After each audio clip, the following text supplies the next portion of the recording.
ముందుగా ఇంత మంచి కార్యక్రమాన్ని ఆదరించడానికి ఇక్కడికి వచ్చేసిన పెద్దలు, అలాగే నా తోటి పీసీటీ అల్యూమినీ మెంబర్స్ అండ్ నా ముందున్న ఎంతోమంది టాలెంటెడ్ పీపుల్ అందరికీ నమస్కారాలు.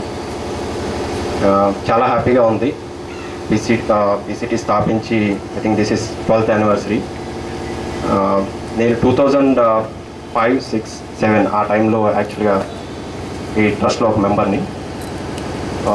అప్పుడు యాక్చువల్గా ఓన్లీ స్కాలర్షిప్స్ డిస్ట్రిబ్యూట్ చేసే సంస్థగా తెలుసు. But right now I was very happy that other యాక్టివిటీస్లో కూడా చాలా అభివృద్ధి చేస్తున్నారని తెలిసింది, ఎస్పెషల్లీ విలేజ్ డెవలప్మెంట్ అండ్ అదేవిధంగా బస్ డ్రైవర్లకి, ట్రాఫిక్ పోలీసుల కింద చెప్పారు. చాలా హ్యాపీగా ఉంది, కృతజ్ఞతలు తెలపడం అనేది. నా విషయానికి వస్తే నా పేరు హనుమంతరావు అండ్ మై ప్రాపర్ వచ్చేసి నందిగాం దగ్గర స్మాల్ విలేజ్. అఫ్కోర్స్ మీలాగే నేను కూడా చాలా పేద కుటుంబం నుండి వచ్చాను. మాకు ఒక చిన్న హోటల్ ఉండేది మా విలేజ్లో.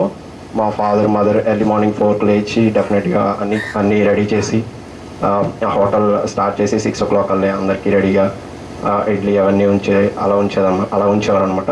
సో ఎర్లీ మార్నింగ్ నేను కూడా ఆబ్వియస్గా నన్ను కూడా 4కి లేపేవాళ్ళు. సో లేచి పనులు చేసేవాడిని ఫస్ట్, ఆ తర్వాత 1 hour చదువుకునేవాడిని.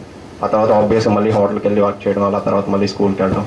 ఇలా స్కూలింగ్ అంతా మా ఊర్లో ఉన్న గవర్నమెంట్ స్కూల్లోనే జరిగింది up to 10th class. Unfortunately 7th class up to 7th class 7th class తర్వాత అక్కడ స్కూలింగ్ లేదనమాట. ఆ 7th class వరకు కూడా అది స్కూలింగ్ అని చెప్పలేము, ఏదో జస్ట్ ఫార్మాలిటీకి స్కూల్ అనమాట. సో వెళ్ళి చదివాను, బట్ అన్ఫార్చునేట్లీ ఫస్ట్ వచ్చాను. సో దాని తర్వాత మేబీ ఆ పక్కనే ఉన్న విలేజ్లో గవర్నమెంట్ స్కూల్లో ఆబ్వియస్గా మా పేరెంట్స్ చదివించలేరు కాబట్టి డెఫినెట్గా గవర్నమెంట్ స్కూల్లో జాయిన్ చేశారు.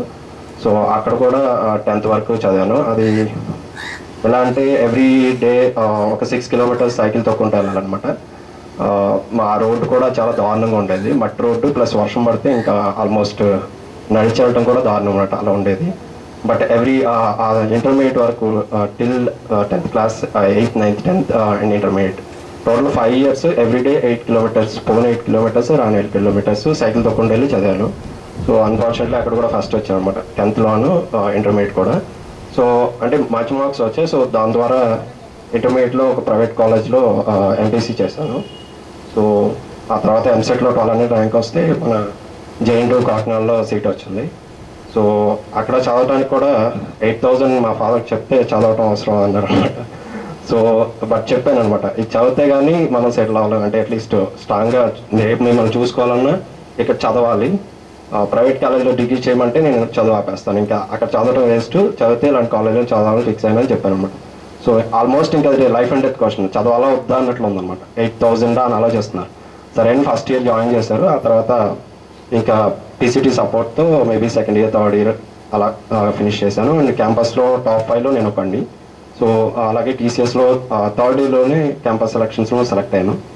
ఆ తర్వాత ట్రైనింగ్, ఆ తర్వాత చెన్నై అండ్ రీసెంట్గా హైదరాబాద్ మూవ్ అయ్యాను. ప్రస్తుతానికి జాబ్ బాగానే ఉంది. అండ్ మధ్యలో ఒకసారి వర్క్ బాగా చేస్తున్నా అని చెప్పేసి ఆ ప్రాజెక్ట్ పేరు మీద లండన్ పంపించారు. సో అక్కడ ఒక 6 months ఉండి రీసెంట్గా మళ్ళీ హైదరాబాద్ వచ్చాను. ఇది యాక్చువల్గా నా కెరీర్. చాలా హార్డ్ డీల్స్ ఉన్నాయి, బట్ నాకు నమ్మకం ఉందన్నమాట, ఏ స్టేజ్లో అయినా ఇందాక తను చెప్పినట్టుగా time will show the solution అనమాట. సో మనం జస్ట్ మన మీద మనకు నమ్మకం ఉంటే డెఫినెట్గా పేదరికం అనేది డెఫినెట్గా ఓడిపోతుంది. సో నేను అదే మీకు జస్ట్ చెప్పాలని వచ్చాను. పేదరికంలో పుట్టడం అనేది ఒక శాపం కాదు యాక్చువల్గా. సో బిల్ గేట్స్ తెలిసి ఉంటుంది మీకు, ఐ థింక్ ఎంతమందికి తెలుసు బిల్ గేట్స్? అట్లీస్ట్ విన్నారా బిల్ గేట్స్? ఎంతమంది విన్నారో ఒకసారి చేద్దండి.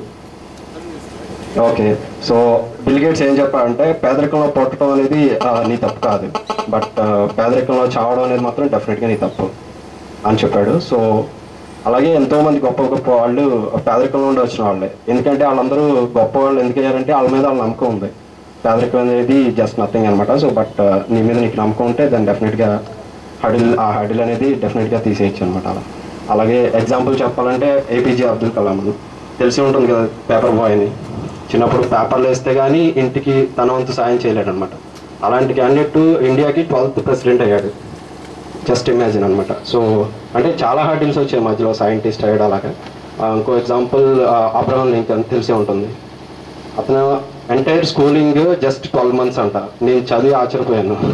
Entire schooling just 12 months. Self educated fellow, 16th president of United states of America అయ్యాడు. సో ఏంటంటే అతని మీద అతను నా నమ్మకం అనమాట. తను చదువు కూడా ఎలా చదువుకునేవాడు అంటే ఒక చెక్క ఇంట్లో ఉండేవాడని తెలిసింది. సో ఆ చెక్కలు అవి చేసేటప్పుడు వాటి మీద అక్షరాలు చెక్కడం అలా నేర్చుకున్నాడంట. సో అంత బ్రిలియంట్ క్యాండిడేట్, బట్ పూర్ అయినా సరే 16 ప్రెసిడెంట్ అయ్యాడు. సో అలా మీ మీద మీకు నమ్మకం ఉండాలి మెయిన్గా. సో మెయిన్గా చెప్పదలుచుకుంది ఏంటంటే నమ్మకం ఉంచుకోండి. పేదరికం డెఫినెట్గా ఎప్పటికైనా ఓడిపోతుంది ఆ నమ్మకం మీద. మీరు హర్డిల్స్ వచ్చాయి కదా అని కుంగిపోవద్దు. అట్ ది సేమ్ టైం రేపు లైఫ్లో పొజిషన్కి వచ్చేసిన తర్వాత కూడా పొంగిపోవద్దు. సో జస్ట్ ఈ 2 మాటలు గుర్తుపెట్టుకోండి. And one more thing is just one give some guidance అనమాట. చదువు ఒక్కటే కాదు, జస్ట్ మీరందరూ ప్రాపర్ గైడెన్స్ లేదని నాకు డౌట్. యాక్చువల్గా నా కెరీర్ చూసుకుంటే నాకు ప్రాపర్ గైడెన్స్ ఇచ్చేవాళ్ళు ఎవరూ లేరు. ఇన్ఫ్యాక్ట్ సింపుల్ ఎగ్జాంపుల్ ఏంటంటే మా విలేజ్లో నుండి బయటకు వచ్చి ఇంజనీరింగ్ చేసిన ఒక వ్యక్తిగా నేను ఒక్కడే అని చెప్పి తర్వాత తెలిసింది నాకు.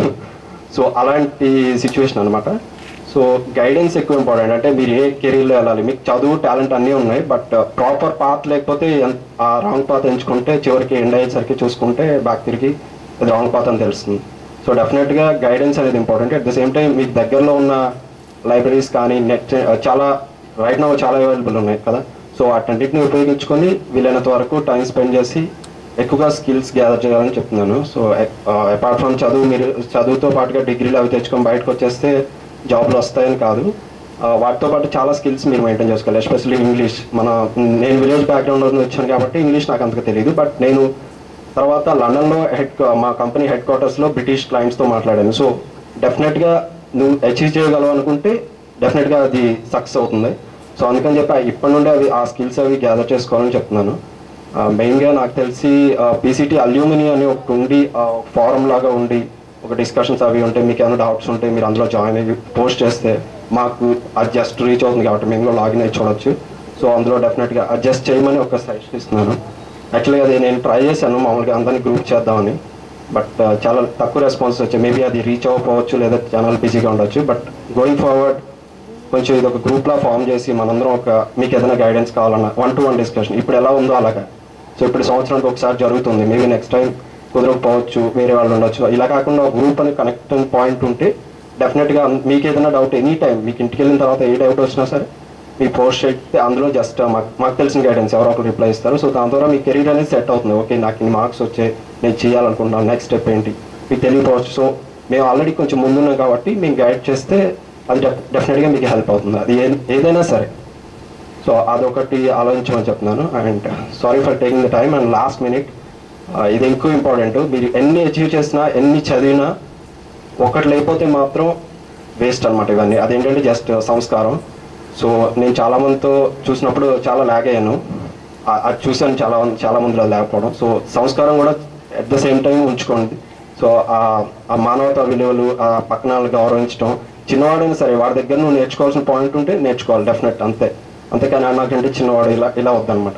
సో అలాంటి అలాంటివి పెట్టుకోవద్దు, ఉంటే తీసేయండి. సో ఇలాంటి స్కిల్స్ పక్కన సంస్కారం ఇలాంటివన్నీ డెవలప్ చేసుకోండి అపార్ట్ ఫ్రమ్ చదువు.